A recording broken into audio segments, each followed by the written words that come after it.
it's me. Today we're looking at the first movement of Tchaikovsky's Symphony No. 4. This piece is filled with intense emotions, and it's also interesting on the intellectual plane because Tchaikovsky had to try to fit these emotions into the traditional framework for writing a symphony at that time. Now we all know Tchaikovsky, right? Nope, tricked you, it was actually this guy. He was a Russian composer who wrote during the Romantic period. He wrote several very popular works like the ballets, The Nutcracker, Swan Lake,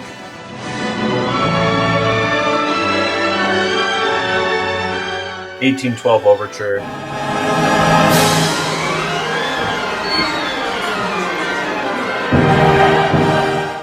Now, to understand Tchaikovsky's Fourth Symphony, we need to understand what it's like to feel hopeless and depressed and frustrated with life.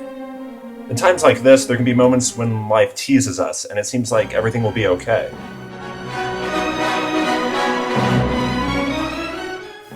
And then bam, things are terrible again. Eventually, all these emotions can become so overwhelming that you just become frustrated with life and your brain explodes.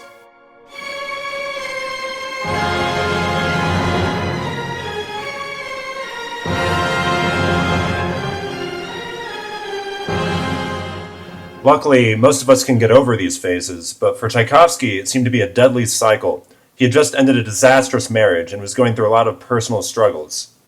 He wrote this depressing letter to a friend explaining his thoughts about the symphony. Basically, there's this gloomy feeling that gets more intense. And then, aha, there's some hope. And then, no, just kidding, we're doomed. That's fate. And that pretty much sums up life. So that's about as pessimistic as it gets. Luckily, the last movement is a little more optimistic. Life is bearable, at least. So there's a happy ending, sort of. Well, not at all, I guess. His Sixth Symphony, which is his last, is way more depressing. No one really knows for sure how he died, but some scholars think he committed suicide by poisoning himself. But anyway, how does he communicate all this despair in the Fourth Symphony? Well, one tool he uses is what we can call the fate motive. A motive is just a brief segment of music that comes back in different parts of the piece, and Tchaikovsky said that this motive represents fate.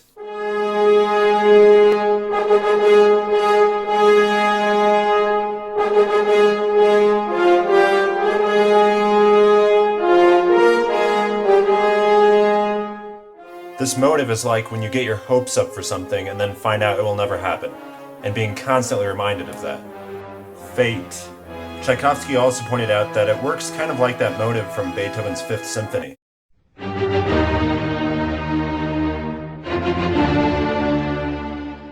It has that similar kind of da-da-da-da rhythm, and it comes back and surprises us in different parts of the piece.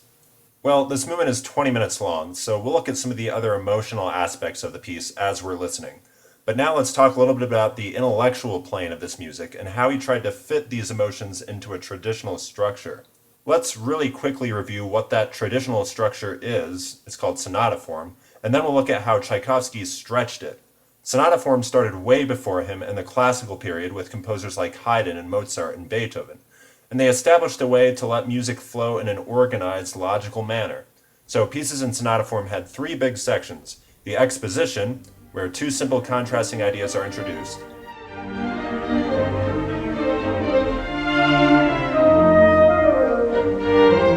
the development, where those ideas get developed, basically disassembled and reassembled all over the place, and the recapitulation, where the two original ideas come back, maybe slightly altered.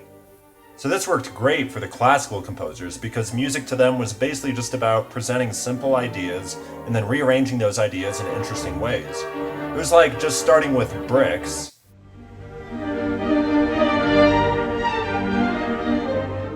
and then building interesting things with them. But then you started getting composers who wanted to communicate emotions in their music.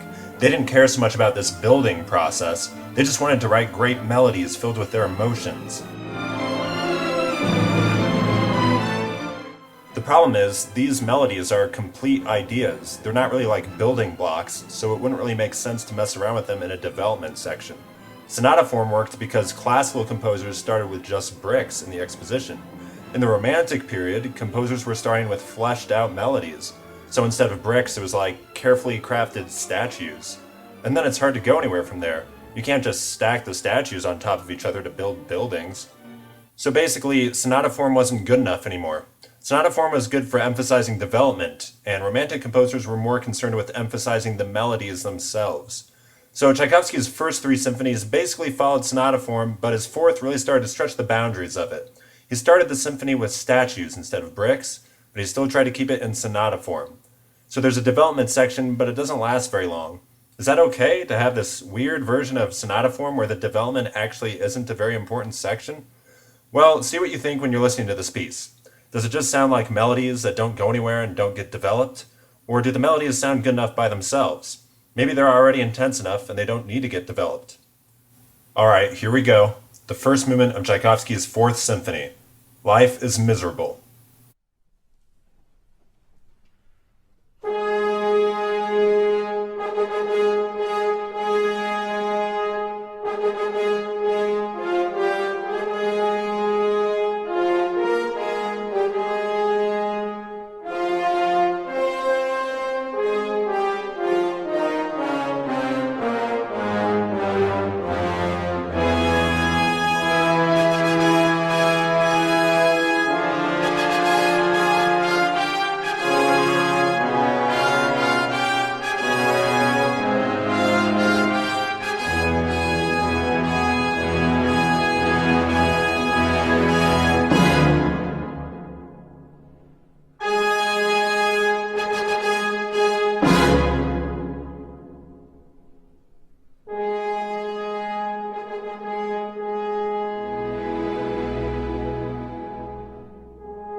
And now, from the makers of the Matrix Special Edition.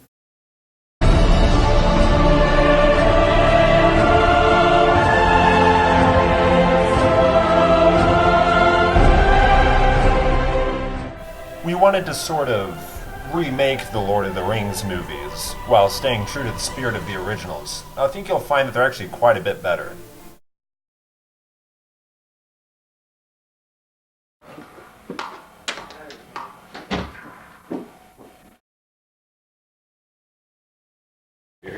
Nothing. You're gonna forget it. I'm gonna go get a Kleenex. Okay, hello, I'm recording. Spider! A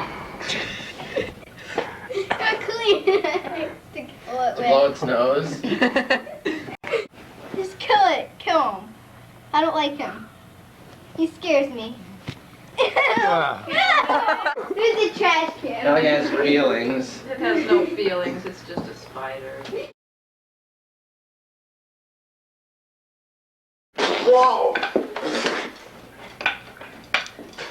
Some sound effects. Whoa. One, wow.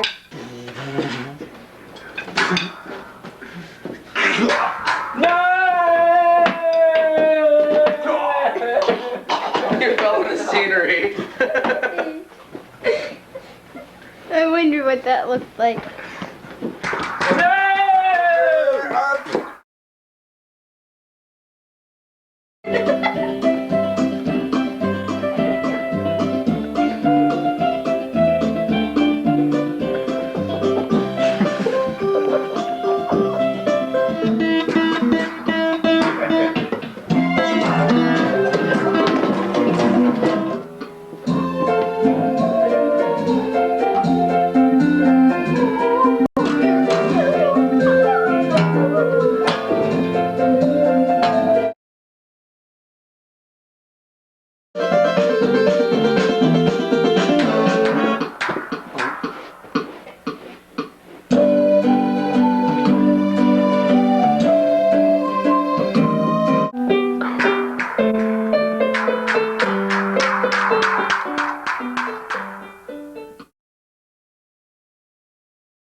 Oh no, I dropped the ring.